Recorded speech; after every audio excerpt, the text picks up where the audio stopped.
Okay, so last I was talking about how about my patient, about how after his father's death, this patient's mm, whole burden of the family came upon him, and he had to take care. There were a lot of loans on the family, and he didn't have a job. And then at that time, one of his friends, one of the person he knew, gave him a job, gave him a lot of money so that he could get over these loans, and made him responsible for some section of his company. And slowly this patient recovered. So this patient now, after everything is settled, now gets a lot of offers from other companies that, you are doing very well in this company, please come to our company, we'll pay you, give you a higher salary, we will pay you even more. Please come to our company, we really value your work, etc. But this patient's conflict is this, that my boss helped me at a time when I needed the most. So now I'm indebted to him. I cannot, I cannot think or even imagine that I can leave this company now and go to another company now that all my problems are solved. And it's been 10-15 years now that after that problem got solved, he that I am working for him.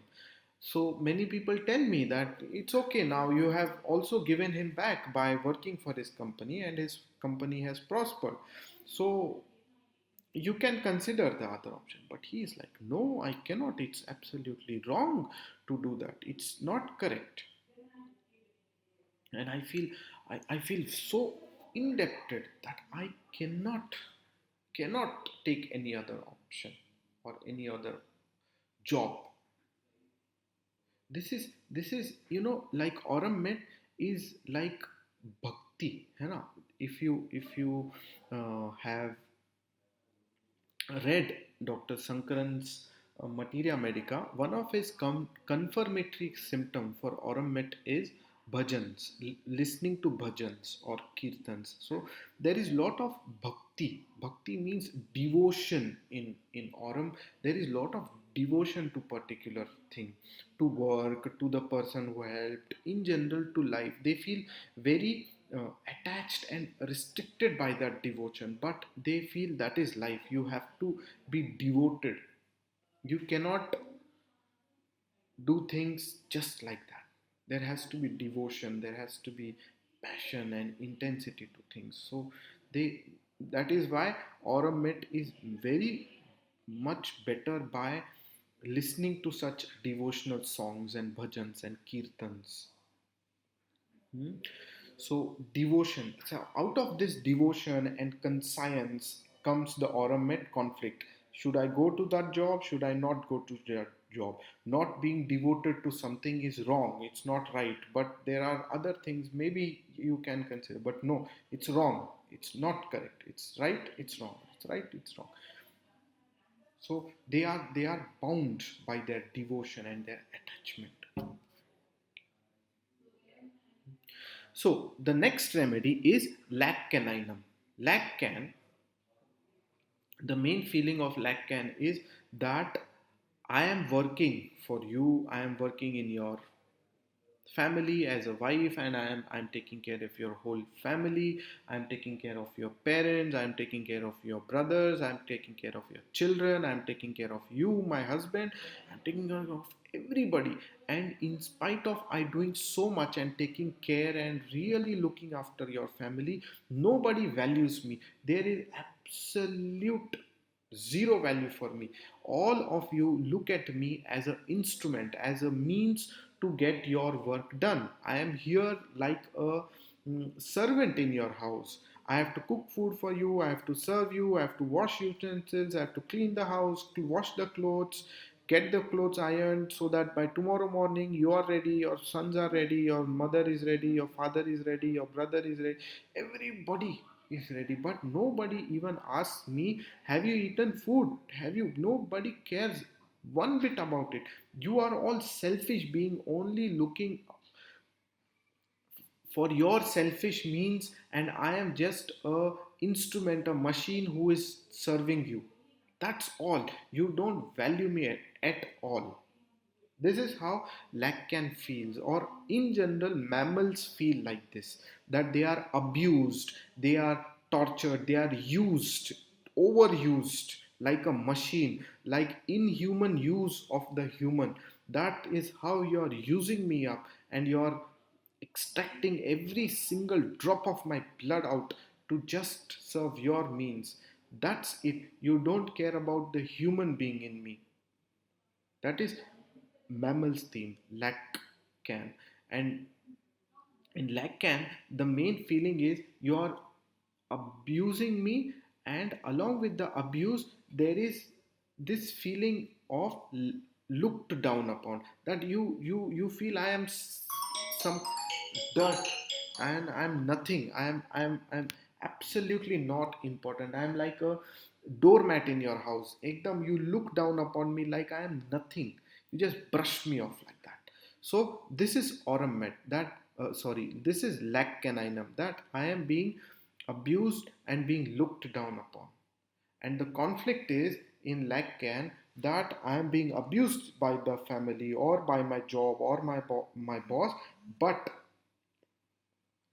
I am not able to leave the job, or I am not able to leave the family, because I feel in the family, in the company, I feel secure. So even if there is abuse, I may shout, I may yell, I may scream, I may fight, I may do all these things, but I will not leave the job. I will stay there, because leaving is not correct. Then what will I do? What will I do? Outside is too dangerous. What will a married woman do? Leaving her husband. The outside world is too dangerous. You can't live alone. This feeling is very characteristic of mammal remedies and is also seen in lac canine. So they have to still remain in the group even though they are being abused. They can't think of divorce because divorce is wrong. It's not correct. The next remedy is Sepia.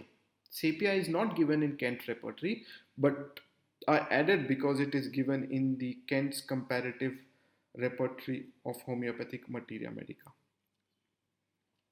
Sepia has to do with passion. There is a lot of passion, intensity, that I want to do things. I want to, do this professional work, or I want to marry this person. I am completely in love of him. There's a lot of passion, and in that passion, Sepia loses the reality. He or she does not think whether this person who I have fallen in love with is actually a good, genuine person. He may be a con man, but just passion. That is Sepia. And they just get married and they fall in the relationship, and then they come to know that this man is a cheat, this man is a con man, and he married me just for money, and he does not want anything else from me, and I am being abused in this relationship. I have no value in this relationship. My desire, what I want to do, my professional work, my desires, all that gets crushed every day. Every day there is suppression there of my desires, my professional development. I want to become a doctor, I want to become an engineer, I want to become an artist, I want to do this. I have so much of passion inside me. I want to get it out and do something, but every day my husband or my father-in-law or my mother-in-law or my mm, boss in the office, somebody is just suppressing all that, not letting my passion come out. And slowly that passion is now fading away, the interest is now fading away, and the desire or the excitement of living life is fading away, and everything is just drying up. And then Sepia enters into the indifference phase, where they feel the things that I was so much excited about, that I was so much passionate about, the same things just don't matter to matter to me anymore. They don't affect me anymore. I don't feel any good or bad thing for my husband or my job or my family or my son or my wife or anybody. I don't feel anything. All that excitement with which I started all this is gone, and now I have completely lost all interest. I don't have interest in my own family, in my own brother, sister. Everything is like lifeless now. No interest. From extreme interest and too much passion, it comes to no passion and no interest. This is Sepia. So that is what their conflict is. So should I choose during this suppression phase? Should I choose my passion or should I choose my family? Should I choose my job or my passion? Which to choose? What to choose? My passion or the family? Which to choose? And in this conflict, they don't know what to do. There is antagonism with oneself. So those were the remedies from this rubric, and let us look at some cross references. So first cross reference is indecisiveness, right? So then you have undertakes things opposed to his intentions and will contradiction of. So the first thing is will contradiction. Will means my desire, like Sepia, no, my desire to do homeopathy, my desire to become an artist, my desire to become a surgeon. That desire is in contradiction. My should I pursue my desire for professional growth or should I pursue my desire for family? Which to choose? Which one is good, whether profession or family? There's contradiction. My both desires are contradicting. They tell me you can either do family or you can either do profession. Which are you doing? What are you doing? This or this, which are you doing? This conflict is what is will contradiction. You're contradicting. You feel either this or this, either this or this. In contradiction, it is you contradict. Either one or the other will remain. Both cannot remain. Contradict, nullify each other. But actually, if you think, there are many women today who do family also, who pursue profession also. But people in this rubric, they are not able to. They are stuck in this conflict. They always see thing as black and white. They cannot see gray. This or this, but which make option, in between option they can't see. Indecisive.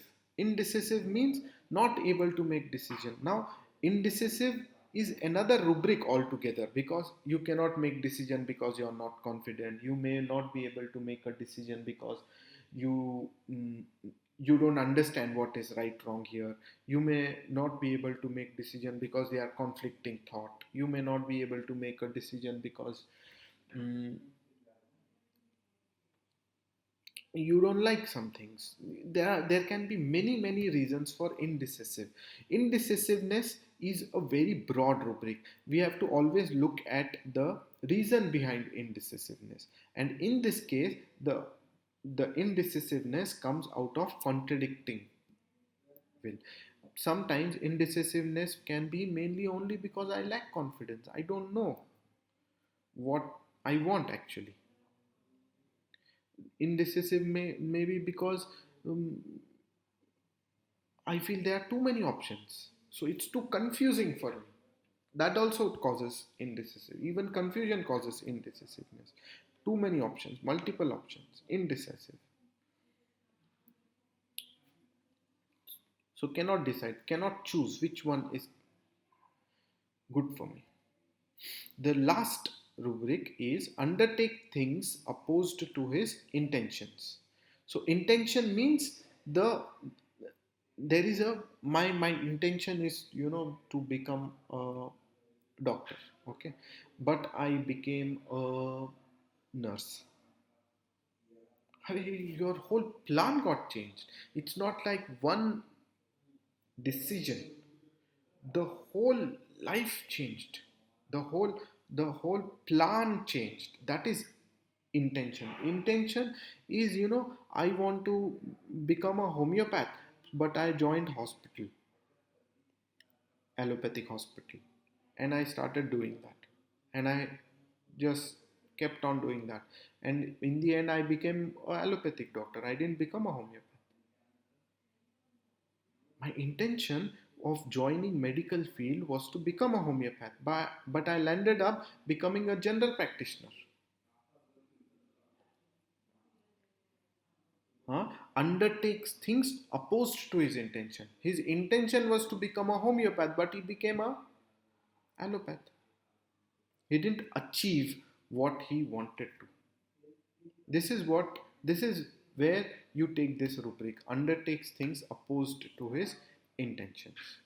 So that is what I have for today. I hope you learned something. Thank you all. See you all soon. Bye bye.